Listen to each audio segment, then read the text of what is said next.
Hello and welcome to Offsite Dirt. My name is Mark Wille. We are covering high performance build, and I'm joined by Shaun Amour. Hey everybody, glad to be here. And today we're going to talk about ice cubes and not what you think. We're talking about taking two different structures, and one is going to have ice cubes. The other one is going to have ice cubes, but the structure they're in is very different. We're talking about taking a code building and a passive house building and see which one will beat or do better than the other. Mark? Let's So, dive. year after year, city after city, country after country, the winner has always been. We I'm know. not going to tell you, but this is a challenge. And Shaun, pull up the slides and take it away. Well, let's dive into it. So here we are, the IceBox challenge. So we're going to take you through a couple of years of how this amazing, influential event, how it got started, and where we are currently. So when when I was doing the whole history map, we start off in Brussels. One of the main foundation or fundamental places where Passive House really took off was the community of Brussels. And you can see here you got a red box and a green box, and that's where the battle royale began. And you can see here the kids being able to experience this. And this is where over a 2-week period, they got to look in two different boxes and see two different things. And Mark, what do you think that they got to see? So, over time, right, the interior of the space was altered. It was altered by the temperature on the outside. So over time, that block of ice kind of became a puddle. Yeah. And what I love about this initial one, that only after we did the first one, I realized sometimes you got to go back to the original one and see how did it perform better. See those horizontal windows? Those are really good for allowing light in so people could see what's happening in the experiment, but you have different heights for different human beings, and you got a great opportunity for visibility of what was happening. Little foreshadowing there, folks, because here's what's great. We got some construction drawings. Then a few years later, many of us passive host folk went to Vienna and they had another icebox challenge. And there was a few people from Vancouver that got inspired and said, hey, we want people in Vancouver to understand what passive host is all about. Could we not have this amazing experiment? And guess what? Boom, it happened. The city of Vancouver raised funds and put the team together to be able to have an ice box challenge. And those individual boxes you can see there were supposed to mimic the local mountains. And I loved how we had a design challenge and then we had a build challenge. So this was all community based. And this is where you get everybody involved who loves construction, who loves passive house, or it has different aspects. If they're involved in the marketing, you really bring a big group together to put on a show. And boy, did we ever. So this particular design was one with a partnership with Stark Architecture and E3 Eco Group. I got involved with kind of mocking up the construction so we could all see the different layers, because again, we've got air barriers, vapor barriers, insulation, right? We need that sweater and windows. So what's really exciting about this is if you know about offsite construction, you would think that if you're going to do this experiment, you want to do it offsite. And that's what we did is we used our local technical school, BCIT, where this actually space was not being used. But when the sawdust is all swept up, this is where Passive House is taught to local builders and the building construction community here in Vancouver. And I had a few weeks to move over the chairs, move over all of the mock-ups that we have, and create two very similar structures. The difference between one and the other is one was wrapped in a beautiful sweater. It was gift wrapped. We put in high performance windows, and the sweater eliminated the thermal bridges. And was pretty amazing of just how quickly you get people that might not understand passive house. You start talking about the building science and the why, and they just have a sip of that passive house Kool-Aid. They love that flavor, and they just keep going on. And so then you give them the teacup, then you give them the jug, and then you turn on the fire hose, Mark. It is the fire hose. And interesting about that, Shaun, you're been involved with BCIT for a long time. And virtually, I've got to learn a lot about that incredible program. And in fact, to this day, everyone that visits it, of course, they send me pictures that say, nah, nah, nah, nah, nah, I'm Yeah. at BCIT. So here's the amazing part. We started with 2007. We fast forwarded to 2017. That whole 10-year span, and fast forwarding to today, code has changed. Yeah. And for the most part, let's say Passive House hasn't changed, right? Those same principles, the same, it's all there, right? The materials do change in Passive House. Guess what?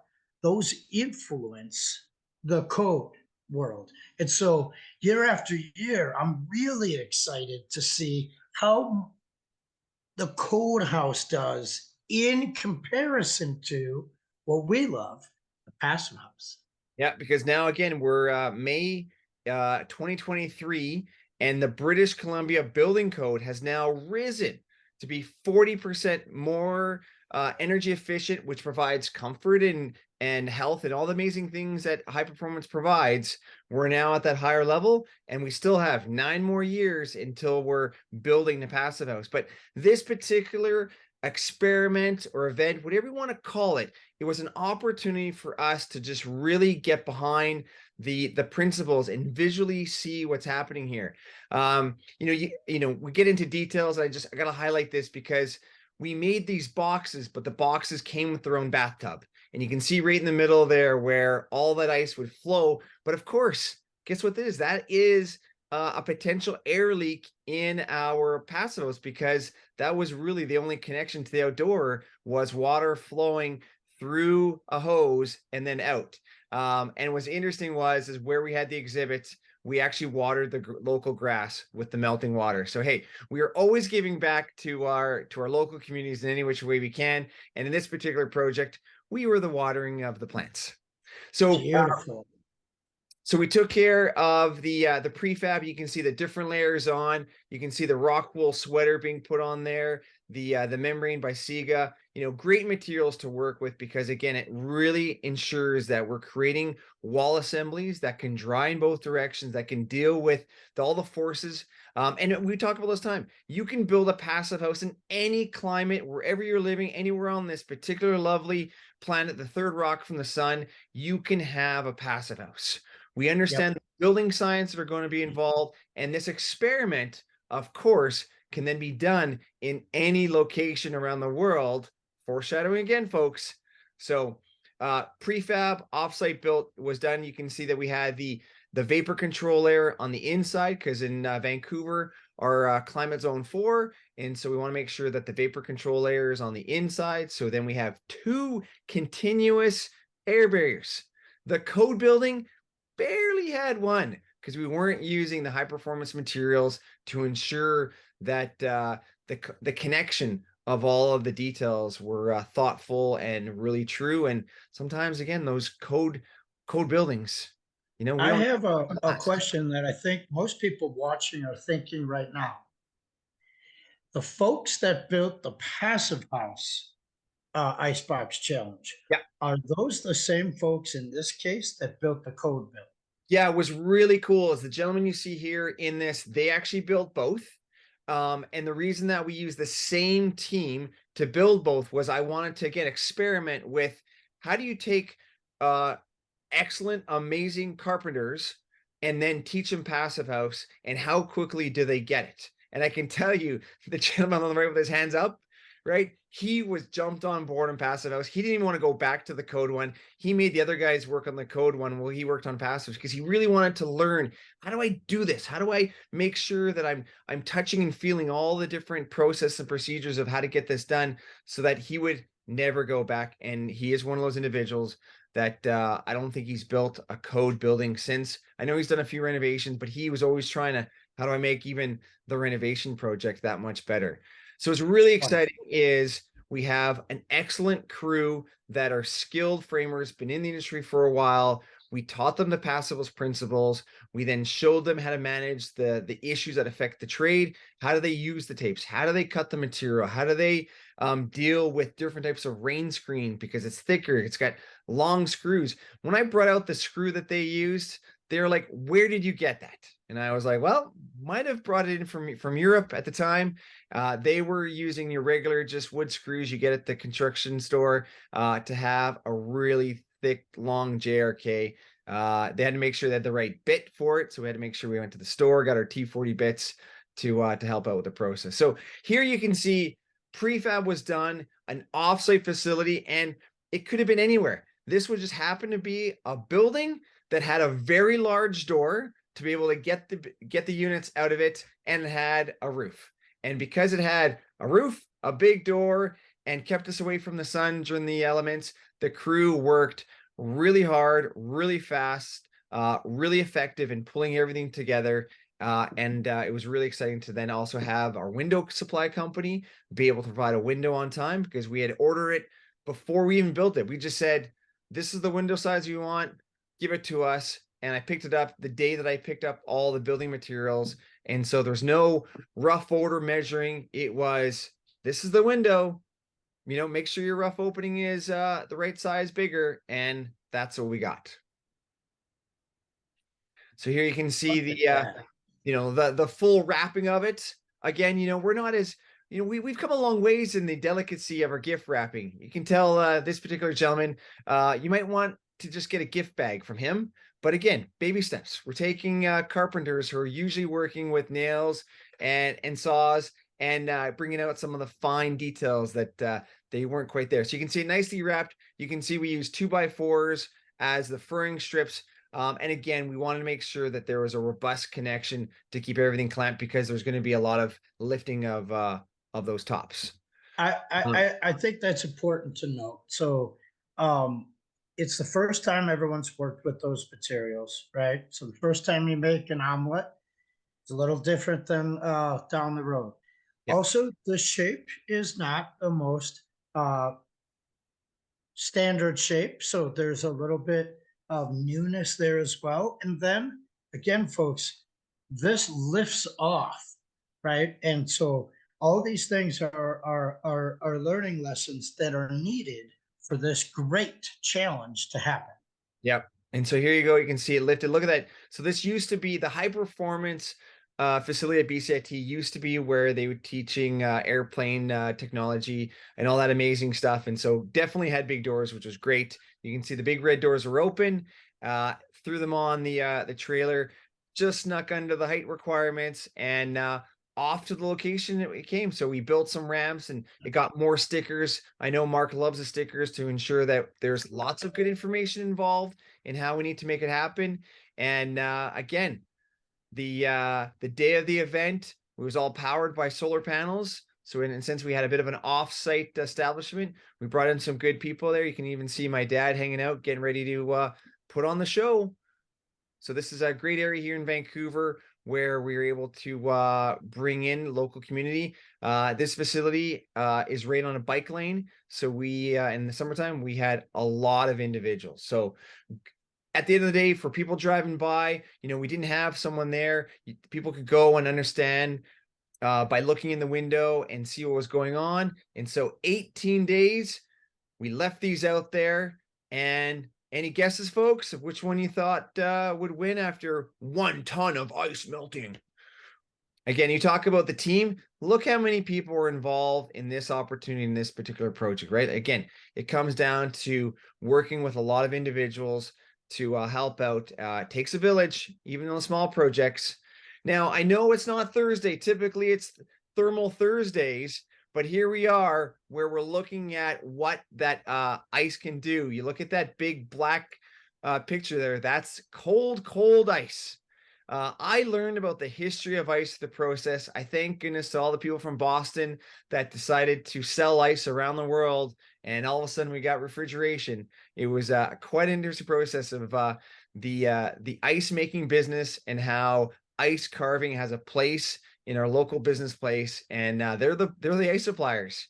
You can get your ice cubes for your beverages on a hot summer day, but when you need big ice, you're going to ice carving companies that can supply the big chunks of ice.